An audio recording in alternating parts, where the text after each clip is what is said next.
Buenas tardes. Vamos a continuar con las ponencias que concluyen la pequeña jornada. En este caso toca el turno a Iván Camacho, ya por muchos conocidos, pero para los que no, voy a hacer una breve semblanza de toda su trayectoria. Bien, es titulado en Conservación y Restauración de Bienes Culturales en la especialidad de Documento Gráfico por la Escuela Superior de Madrid. Desde su infancia ha vivido y respirado el ambiente de un taller de encuadernación. O sea que mucha suerte. Comenzó sus andaduras en la encuadernación artesanal y artística y en la encuadernación de libros y documentos hace 25 años, como aprendiz en el taller familiar y a la par que cursaba estudios básicos. Ya como diplomado y como segunda generación, continuó el oficio trabajando y formándose en el taller de su padre Ángel, que también por muchos conocidos, así como en el Instituto del Patrimonio Cultural Español, donde primero estuvo como becario y después como técnico en distintos proyectos. Fue finalista en el premio para las mejores encuadernaciones artísticas del Ministerio de Educación, Cultura y Deporte en el año 2000. A lo largo de todos estos años se ha especializado en la conservación y restauración de encuadernaciones. Ha escrito varios artículos sobre el arte ligatorio y su conservación para revistas de bibliofilia y encuadernación, así como presentado ponencias relacionadas con su trabajo. Ha sido también director de diversos proyectos de conservación y restauración en obras como el Salón Chino del Palacio de Cotilla de Guadalajara, la conservación del variado fondo de especial valor en la Biblioteca del Banco de España, intervenido en la restauración de la encuadernación del libro de los oficios del Monasterio de Guadalupe. Desde hace casi ya una década es el director técnico del Estudio Taller Familiar Camacho y como desde su infancia y en la medida de lo posible sigue formándose en todo lo que puede y de los que puede. Bienvenido, muchas gracias, adelante. Muchas gracias, Joana. En lo que se refiere a dar ponencias no tengo mucho arte. Entonces, lo primero quería agradecer al comité científico la oportunidad de poderme sentar aquí, en especial a Antonio Carpallo. Y bueno, y también aprovecho, como voy a ir justo de tiempo, porque me voy a enrollar un poco, la verdad, porque al principio creía que no me iba a dar para mucho y me lo va a dar. Quería agradecer y felicitar a todos los que participan en la creación del catálogo colectivo de encuadernaciones artísticas, pues me parece que es una obra muy importante, sobre todo para llegar a todo el mundo, a aquellos que no podemos tener tanto acceso a tantas bibliotecas, para poder consultarlo y verlo, aunque siempre gusta tocar, ya nos conocemos, pero bueno. Bien. Voy a empezar definiendo los términos del título de mi conferencia, de mi ponencia. Como encuadernación ya lo tenemos todos muy claro, pues voy a empezar con la de taller. El taller es el lugar donde se lleva a cabo un trabajo manual, así como también se conoce a un conjunto de oficiales y operarios bajo directrices de un maestro y que cada uno trabajando en una operación obtiene un resultado perfecto. En lo que se refiere a tradicional, adaptando el significado de tradición a nuestro oficio, lo podemos definir como los procesos, técnicas de producción que un gremio considera dignos de constituirse como una parte integral de sus usos y costumbres, y que por considerarlos especialmente valiosos o acertados se pretende se extiendan al común. Así, unas generaciones lo transmitirán a las siguientes a fin de que se conserven, se consoliden, se adecúen a nuevas circunstancias. Y hoy en día, ya casi pasadas 2 décadas del siglo XXI, aún podemos hablar de tradicional, refiriéndonos a ello como artesanal. Y esto es porque afortunadamente aún resistimos unos cuantos talleres donde al menos un 95% de las operaciones son manuales. Podemos usar a lo mejor maquinaria accionada manualmente y algunos volantes de estampar o guillotinas mediante el uso de la aplicación de la energía eléctrica, pero vamos, prácticamente todas las operaciones siguen siendo artesanales. Veremos si para el siglo XXII tradicional será ya solo industrial, pues también aplicando la definición de tradición, el cambio social altera el conjunto de elementos que forman parte de la tradición. Y vista la escasa necesidad que hay hoy en día al menos a nivel particular, de encuadernar, a ver si aguantamos bastante más tiempo. vamos a entrar ya en la materia. Como todos los ámbitos de la vida, el orden es algo que, valga la redundancia, vital importancia, pero en un taller es aún mucho más. Si además hablamos de un taller de encuadernación, la tarea se complica, pues la mayor parte de las veces orden y limpieza van muy ligados. Aunque siempre existen honrosas excepciones donde existe el orden del caos y el aprovechamiento del espacio al máximo. Y aún así el producto final es impoluto y perfecto al detalle. A la hora de organizar un taller es importantísimo, bueno, es lo que mandan las características del local donde se establece. Debemos tener en cuenta el espacio, la resistencia del suelo, los lugares de acceso, la iluminación y la ventilación natural. Son muy importantes a la hora de ubicar las mesas de trabajo, máquinas y tener sitios concretos y otros aislados para determinadas operaciones, como puede ser, por ejemplo, el marmoleado, los talleres en los que se lleva a cabo, o claramente el dorado. Posteriormente, si me da tiempo, espero que sí, veremos una descripción de un taller de dorado del siglo XIX. Asimismo, esta ordenación debe ser práctica y dinámica, permitiendo, como en todo proceso manufacturado, mantener el orden natural de las operaciones y, siendo el que sea el número de trabajadores, no se molesten entre ellos ni a la hora de cumplir sus cometidos ni cuando se desplazan dentro del espacio. Vamos a ver unas diapositivas así rápido. Bueno, aquí tenemos lo que sería una distribución de un taller de encuadernación y de manufacturados, en el que podéis ver que, salvo las máquinas y mesas que están colocadas en las paredes, hay paso entre todas las zonas. Esto sería la guillotina, el número 26. El 1 es el almacén, donde ahí está claro que tiene que haber un acceso rápido. El 2, por ejemplo, son mesas de trabajo. Vamos a ver otro. Os comentaba un espacio que es aislado. Aquí esta ilustración también la puso Antonio Vélez el otro día. Me hizo mucha ilusión porque digo, mira, atinado en el tema. Y bueno, aquí vemos que está con su cubeta, el espacio para secar los papeles y todos sus cajones para guardar los pigmentos y demás. El dorador, que le vemos aquí trabajando sobre el lomo de un libro, y aquí tiene colgadas sus planchas, el infernillo. Bueno, aquí vemos otros ejemplos de taller, sobre todo lo que comentaba de la iluminación natural, la ventana, en la época en la que no había luz eléctrica, pues claro, trabajaban de la mañana a la noche, era el tiempo que tenían que para trabajar. Aquí más abajo en esta ilustración vemos unas mujeres que se están encargando de preparar las tapas para la estampación. En ellas van colocando el oro en los sitios donde va a recibir la estampación. Aquí otra ilustración donde el maestro está trabajando frente a la luz, una mujer aquí cosiendo en el telar. Y bueno, lo que hablaba de las características del suelo, bueno, pues en esta ilustración se ve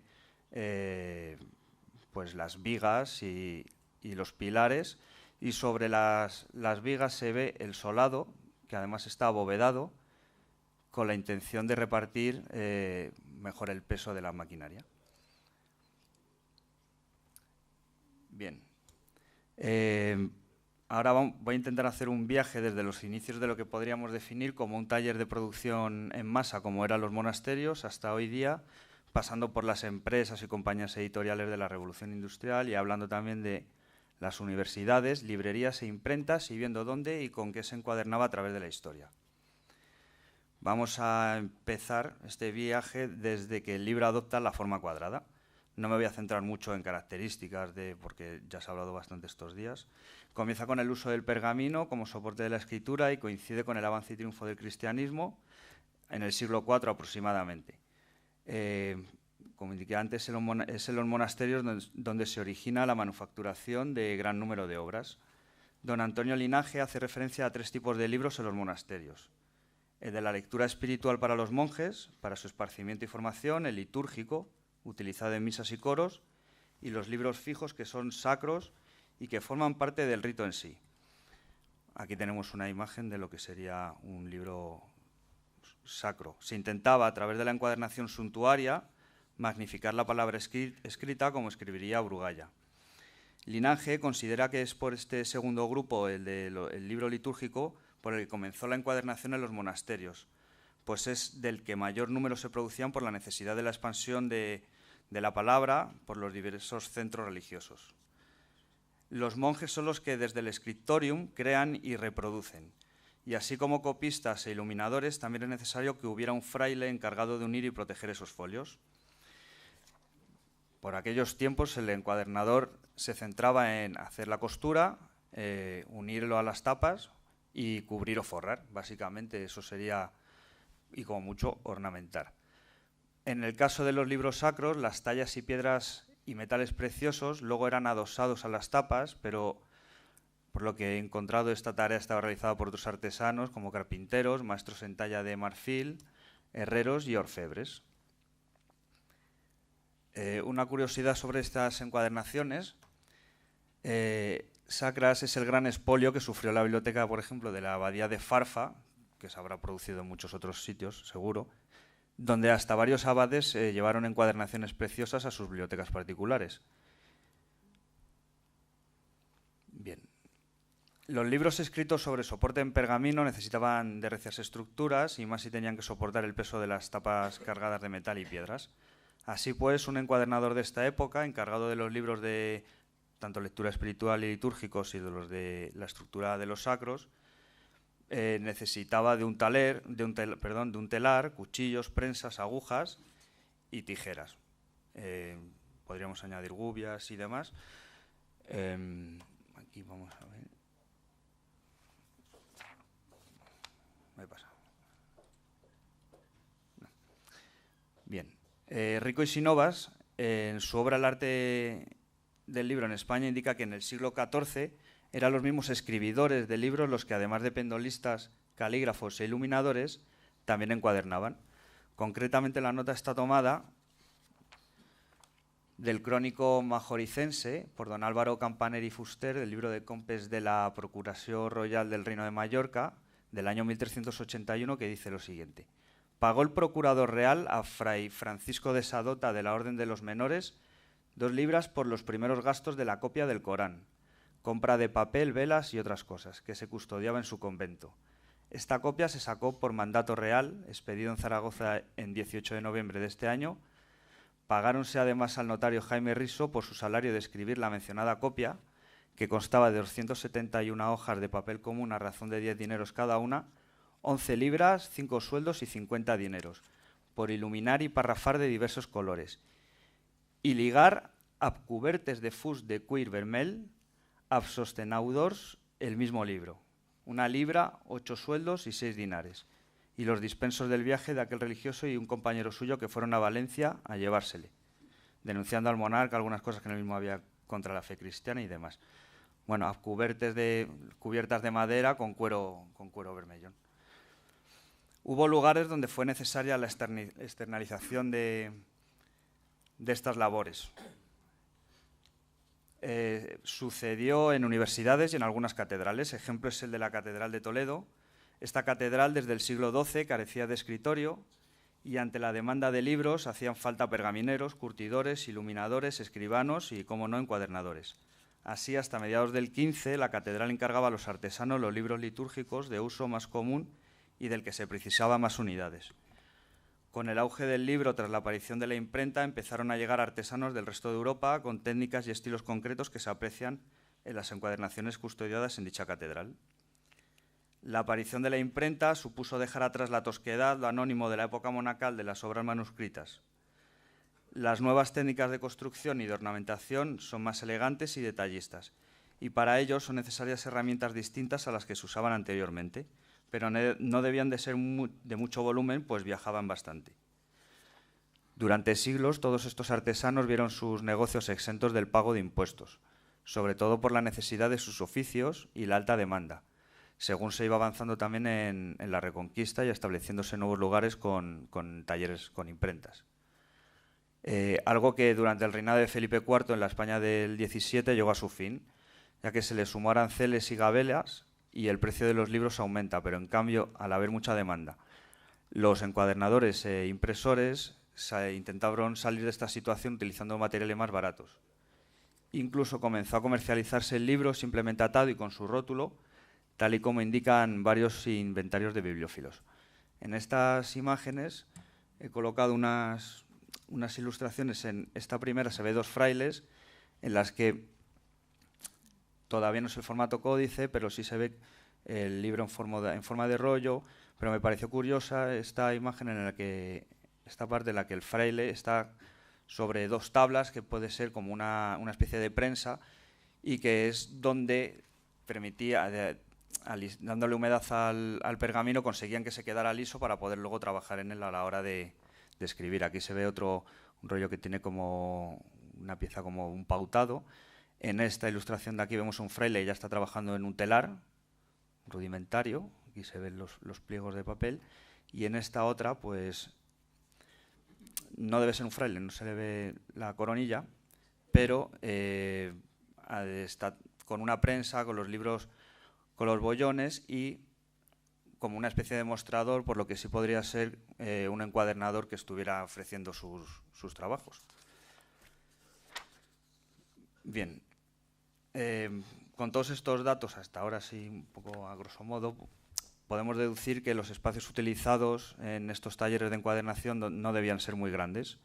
A lo sumo, habitáculos de no más de 50 metros cuadrados, pues todo, en esta época, todo bien guardado y sacándose en el momento concreto no obligaba a tener más espacio. Llegamos al siglo XVI, así rápidamente. Y hasta el XVIII, según una investigación de Mercedes Agulló, que llevó a cabo investigando en protocolos notariales sobre encuadernadores en Madrid, es curioso que ella indica que apenas se habla de encuadernadores, sino que sobre todo se habla del oficio como libreros, o incluso el de mercader de libros, y son los que se encargaban de la encuadernación antes de su salida a venta. Indica que a ambos le llegaban los libros en rama desde la imprenta. En Madrid, durante estos 3 siglos, los talleres ya establecidos, las herramientas y utensilios, así como el personal, que no solía sobrepasar la cantidad de 5 personas entre el maestro, oficiales y aprendices, no sufrieron grandes cambios. Mercedes hace una descripción de distintos talleres a lo largo de estos tres siglos, todos sacados de estos protocolos notariales, en los que hay muchos inventarios. Sobre el siglo XVI, selecciona del taller del librero Gabriel Camos, e indica que poseía 2 prensas del oficio de librero, un taller de coser libros, un ingenio de madera, piedra de batir, 2 mazos de hierro y madera, 2 gubias, manecillas para horas y libros y un pequeño número de hierros de librero. Seguramente habría bastantes más cosas, pero ella hace esta descripción. Vamos a ver unas... Bueno, este es el grabado conocido del libro de los oficios de Aman, en el que podemos ver un encuadernador, un librero, trabajando en el telar, otro con el ingenio. El ingenio sale en todas las ilustraciones, prácticamente en todas. Aquí podemos ver otro libro que está dentro de la prensa, tablas, otro lomo de un libro aquí, un hacha, y aquí podemos ver que hay ruedas colgando. Esta otra ilustración es también obtenida del libro de los oficios, y aquí vemos, este sería un herrero. Aquí vemos que se ve que es un broche, y en este tiempo todavía había una colaboración entre los encuadernadores y los herreros a la hora de desarrollar, más o menos un poco también como hoy. Y aquí tenemos otra ilustración que está obtenida de un mosaico de un encuadernador del siglo XVI, en el que sigue apareciendo el ingenio, una cuchilla y la prensa. Bien, llegamos al siglo XVII. Mercedes Agulló, del siglo XVII, vamos a ver el taller del librero Martín del Río. Pues es un inventario con una importante colección de 140 pares de manecillas de hierro y 40 de latón, así como cola, alcaparrosa, agallas, cartones, tablas de haya, badanas, baldreses y pergamino, así como hilo. 2 ruedas, caza y pájaros, 2 de ramos para encuadernaciones en oro, hierros de adorno de óvalos, florones, jarricas, hierros de enrejar, abecedario de 32 letras, arquillos lisos, labrados y picados, punzones, chiflas, etc. Aquí vemos que hace una mayor descripción sobre todo de el utillaje para la ornamentación. En estas ilustraciones, que son unas acuarelas de Dick Debray, podemos ver el operario en el encuadernador trabajando con el ingenio, una mujer, parece que es una mujer que está trabajando sobre unos lomos de unos libros que están contrapeados, y en esta otra una mujer ya cosiendo en el telar, otro aplicando la cola caliente en el lomo de un libro que está aquí con la prensa de usillos, y aquí vemos cómo está, todavía no le habían puesto patas a esta herramienta que está aquí abierto contra la mesa, y aquí otro operario trabajando en la costura. Bien, este grabado también del libro de los oficios, pero posterior, de Weigel.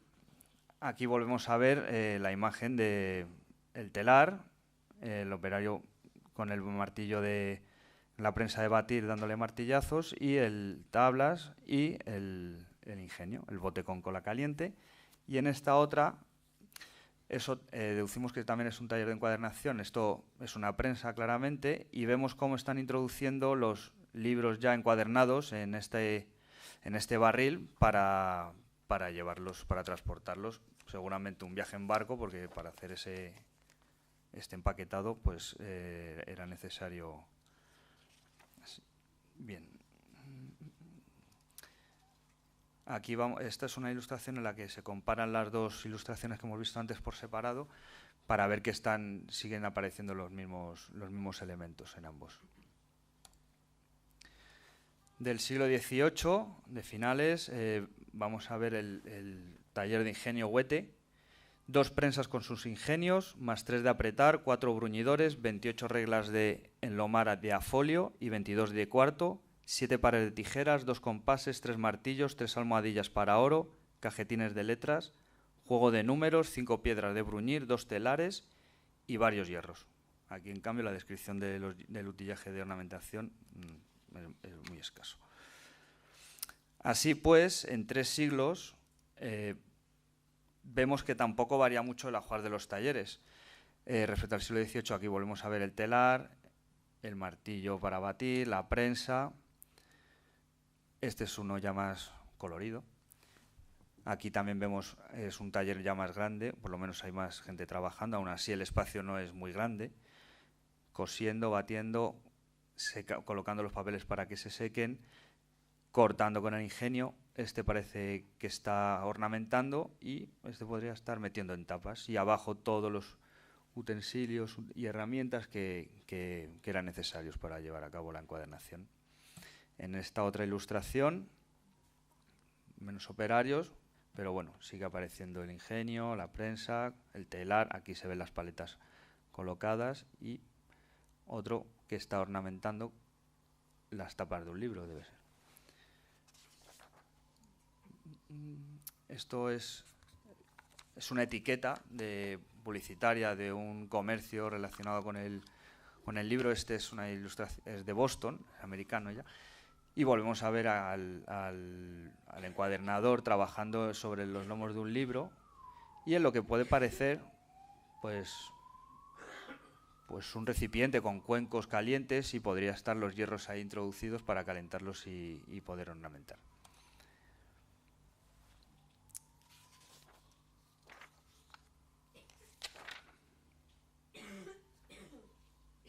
Hemos visto que en todas estas ilustraciones todas las herramientas y usos que se utilizan no ocupan gran espacio.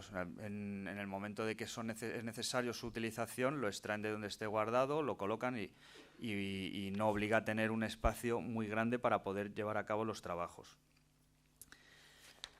Durante estos 3 siglos sí podemos ver que lo que sí variarían serían los hierros para ornamentar. Pues los estilos artísticos, pues todos conocemos que sí se produce una variación durante estos siglos.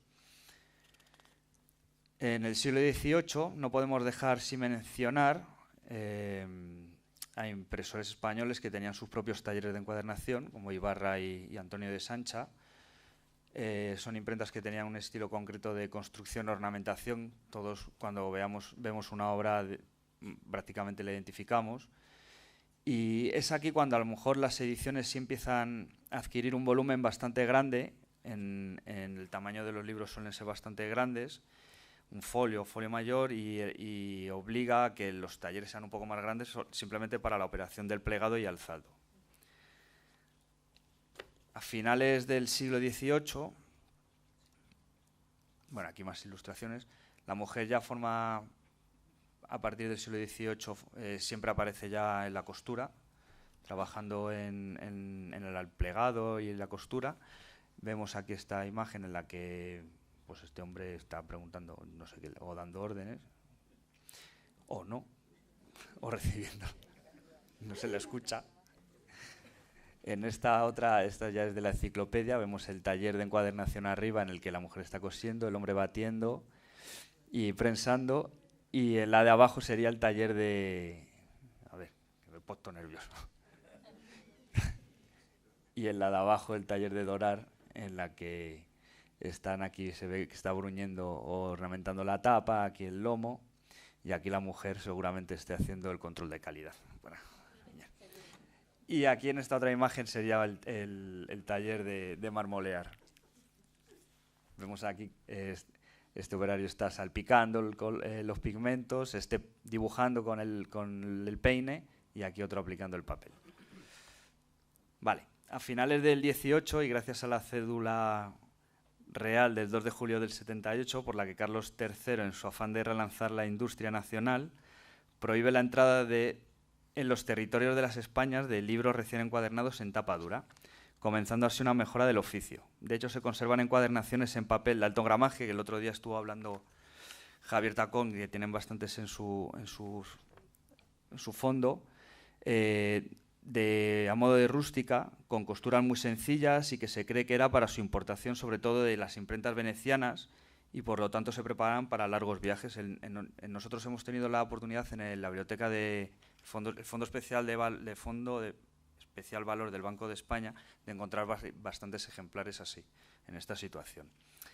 Bueno, aquí vemos unas imágenes de la cédula, la portada, bueno, todos los títulos, en la que se prohíbe absolutamente la introducción en estos reinos de todos los libros encuadernados fuera de ellos, a excepción de los que vengan en papel o a la rústica, y de las encuadernaciones antiguas de manuscritos y de libros impresos, y se conceden 6 meses para la introducción de los que ya estén pedidos.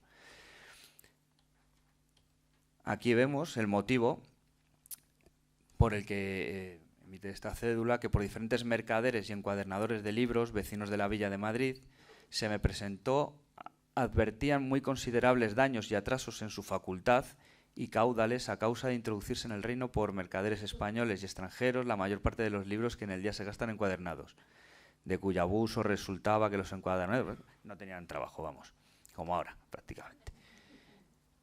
Bueno, pues aquí sigue haciendo una descripción de todo lo relacionado con la encuadernación, y es muy curioso porque aquí habla en cuya labor de la encuadernación se ocuparían muchos de mis vasallos, y principalmente se emplearían en el cosido y plegado de los libros varias personas pobres, que al presente se veían privadas de este auxilio y que por la ociosidad involuntaria estaban expuestas a viciarse, así como muchos oficiales y aprendices que por falta de trabajo se abandonan lastimosamente, y que siendo cierto que varias naciones no permiten entre en sus dominios libros encuadernados, pues nosotros también lo aplicamos.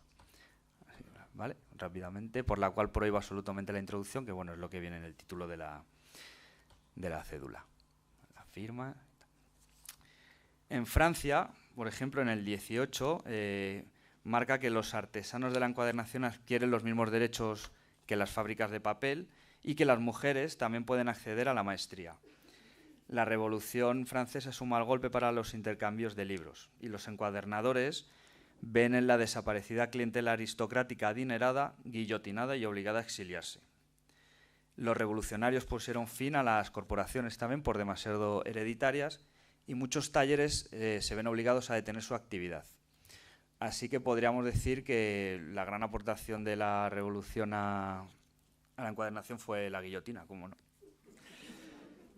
Vale, llegamos así al siglo XIX. Se empieza a introducir maquinaria con la finalidad de una mayor producción a un menor precio y máximo beneficio. Estas máquinas son manuales o movidas mediante vapor primero y luego a gas, ya finalmente, porque pues todavía no hay luz eléctrica, claro. El avance en el mundo editorial exigía un menor tiempo de producción, acorde con las tiradas que se estaban haciendo en las imprentas, y que el proceso tradicional de encuadernación era incapaz de asumir.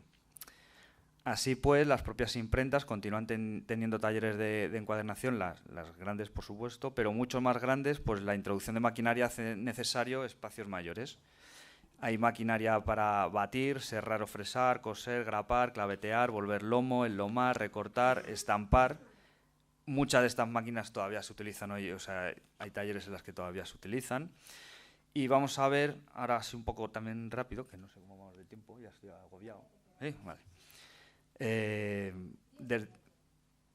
¿Solo? De una editorial neoyorquina como Harper's y talleres familiares. Bueno, vamos a ver rápidamente, bueno, aquí una serie de máquinas, no voy a enseñar mucho. Esta sería la portada de un catálogo de Harper. Este es un edificio que se ha construido para albergar este negocio, esta editorial. Esta sería la fachada principal, la fachada trasera, vemos entrando el carromato. Aquí vemos un corte, aquí vemos las vigas que antes puse para repartir, y aquí estaban todos pues en sus quehaceres. Las vigas de antes y los pilares. Esta sería esto he deducido que la parte de atrás, porque entra el caballo por aquí, entonces, y con el carromato. Y bueno, así rápidamente aquí vemos, aquí estarían ornamentando, estos serían los infernillos, aquí estarían cosiendo, no sé si se llega a apreciar muy bien, ahora lo pongo más grande. Bueno, indicar que aquí en España, bueno, pues tenemos las editoriales de Miralles, la editorial de Montaner y Simón, esta sería la fachada principal de ese edificio, y podemos ver ahí un poco los pilares y las vigas, pues bueno, que estaban, incluso el suelo que está abovedado para repartir bien ese peso de esas maquinarias. Vale. Bueno, rápidamente. Grapando, fresando, cortando, manualmente con la cizalla, guillotina. Esto sería Harper toda. He puesto todo lo que he visto. Estas las hemos visto antes, son las mujeres que están preparando las tapas para la ornamentación, para la estampación. Aquí vemos al encargado de estampar con este volante tan grande, aquí todas las planchas colocadas, y aquí vemos donde se está haciendo la ornamentación manual con estos infernillos aquí que están con sus chimeneas y todo muy bien pensado. Marmoleando, salpicando los pigmentos, y esta mujer está aquí muy sola y está satinando las guardas. Bueno, aquí vemos unas fotografías en las que las mujeres son las encargadas de coser, y una vez más aquí vemos que queda demostrado que incluso la encuadernación la que liga es la mujer, eso está claro, lo que podemos ver. Otro taller en el que se ve que están trabajando, estos son guillotinas, aquí preparando. Esto es de la editorial de Meyman Compañía en Tours, en la ciudad de Tours, en Francia. Aquí vemos los rodillos para alisar los cuadernillos. Aquí todo esto no se ve con detalle, pero seguramente sean mujeres que están alzando y plegando y también cosiendo. Los de coser deben estar al fondo porque no se ven los telares. Y aquí vemos otra imagen en la que estos son los volantes para estampar. Eso sería a nivel más editorial, pero vamos, siempre van a estar trabajando talleres más pequeños y familiares. En este la mujer en la costura, los hombres se están ornamentando, este es un poco más grande, aquí podemos ver uno cortando con el ingenio y otro cortando con una guillotina manual. Aquí al fondo se ven que están cosiendo. Esto es la primera persona, me lo pongo porque me pareció curioso. Benito Juárez, que fue un presidente mexicano, de 1818 a 1828 estuvo acogido en la casa de don Antonio Sala Nueva, que resultó que era encuadernador. Entonces, en la ciudad de Osaka tienen ahí puesto este taller de encuadernación que, como podéis ver, podría ser del siglo XVI, prácticamente. Pero bueno, están aquí todas las prensas y tienen aquí sus paletas. Otro taller en el que vemos la cizalla, la mujer cosiendo, el ingenio, una cizalla de mesa también. Y aquí una mujer que está, ya parece que está ornamentando el lomo. Antes comentaba que hablaría de un taller de dorador, así que voy a hacer una rápida descripción, que, bueno, rápidamente así. Delante del operario, algo sobre su derecha, ahí en el hornillo para calentar los hierros. Pum, a su derecha y junto a él un tiesto embarnizado de loza de una figura oblonga de 7 a 8 pulgadas sobre cerca 2 de ancho, conocido bajo el nombre de bebedero para pájaros. Este tiesto está lleno de agua. Un pequeño tajo en forma de paralelepípedo rectángulo del que 2 de sus caras contiguas están fuertemente pronunciadas, me lo voy saltando. Una bruza chata, tosca, como los cepillos de zapatos o los de frotar el suelo. Está colocada junto a la hornilla, sirve para pasar por encima los hierros para limpiar el grabado. Un pedazo de becerro para probar el calor de los hierros está dispuesto al lado del tarro largo de agua. Ahora sí, diferentes ruedas. Aquí vemos una, otra y otra desmontable.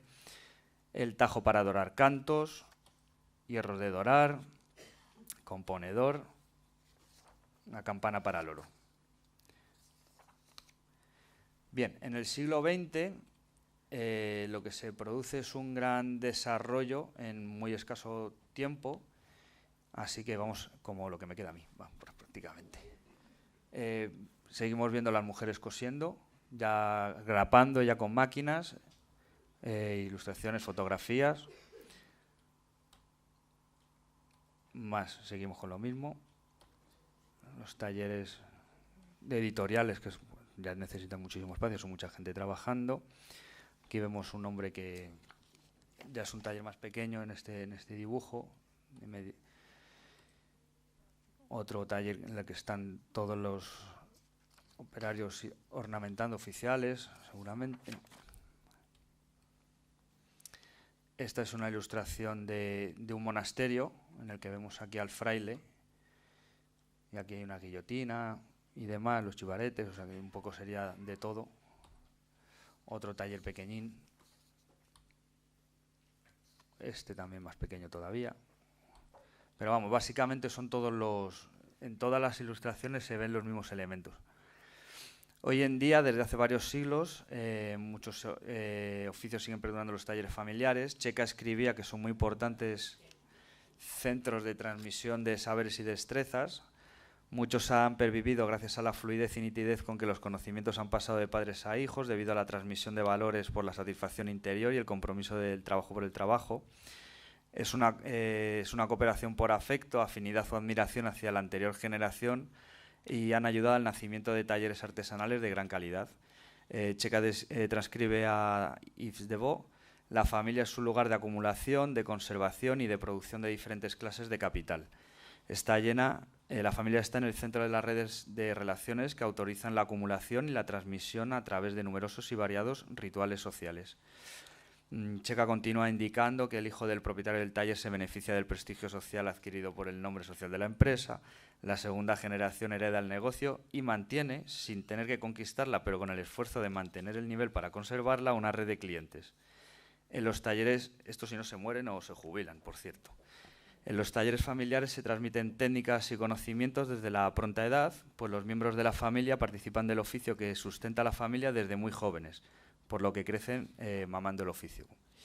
Ejemplos significativos son los talleres de Brugalla, Galván, Vera, Jesús Cortés, aunque de ellos también salieron profesionales que trabajaron de forma más independiente y orientados más a la encuadernación artística. Debido a los tiempos que vivimos, la mayor parte de los talleres privados que perviven son de escasos trabajadores, por lo que sí podríamos decir que estamos como en esos primeros talleres del siglo XV y XVI, en el que como mucho habría 2 o 3 personas trabajando. También es cierto que hoy en día disponemos de máquinas, esto ya en relación al espacio que necesitamos los talleres familiares, Tenemos máquinas que ocupan bastante espacio, como la guillotina, prensas de percusión, cizallas, prensa de sacar cajos, dividir y chiflar cuero, volantes de estampar, incluso máquinas de coser. Es pues que necesitamos más espacio para la maquinaria. Y tenemos que tener en cuenta que afortunadamente hoy disponemos de electricidad y con apretar unas llaves se hace la luz, por lo que los grandes ventanales son prescindibles por ahora, porque al paso que está alcanzando el precio de la luz, vamos a tener que tirar parte de muro.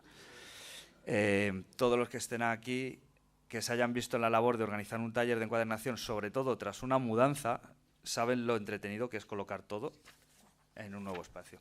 Ahora unas fotografías de talleres más actuales. Bueno, aquí tenemos el de la Biblioteca Nacional. Este es otro que parece que está más orientado para impartir clases. Aquí vemos cómo están distribuidas las máquinas, sobre todo en el perímetro de la sala. Siempre tiene que haber pasos por todos los lados, porque si uno está aquí cortando, el otro viene por aquí, déjame pasar, se corta un dedo, estas cosas que pasan. El pisón hace mucho daño. Otro taller, este está genial, también me gusta mucho, me lo voy a pedir para Reyes. Otro taller, también bastante grande. Este es el nuestro, lo que tenía que poner, claro. En esta no, pero aquí se ve que esto está lleno de pasillos, de huecos, por aquí te metes tú. Las niñas se lo pasan genial jugando al pilla-pilla. Aquí vemos, esta fotografía la he puesto como ejemplo de cómo aprovechar también el espacio. Aquí están todos los cartones colocados en una especie de peines. Por ejemplo, aquí también la Biblioteca Nacional, el taller tiene colocados todas las telas y los rollos en este tipo de peines también. Este es una foto muy bonita, que por cierto no he pagado los derechos, para que lo veáis. ¿Y cómo vamos de tiempo? ¿Ya? Pues nada. 3 minutos. Bueno, ahora porque como creía que no me iba a dar tiempo, pues al final había rellenado con este cuento sobre un taller de encuadernación de los años 20 en España. Bueno, pues nada, yo os iba leyendo cómo iban caminando hacia ver el taller de encuadernación y bueno, pues aquí una descripción de la mujer plegando, aquí están otras alzando, pasando por la prensa de rodillos para alisar, aquí una prensa para los libros ya encuadernados o los pliegos que necesitan mucho más tiempo en prensa, el aserrado, la costura, la aplicación del adhesivo al lomo, el guillotinado, volviéndole el lomo y sacando cajo, metiendo en tapas y ya la ornamentación, y luego la estampación. Gracias.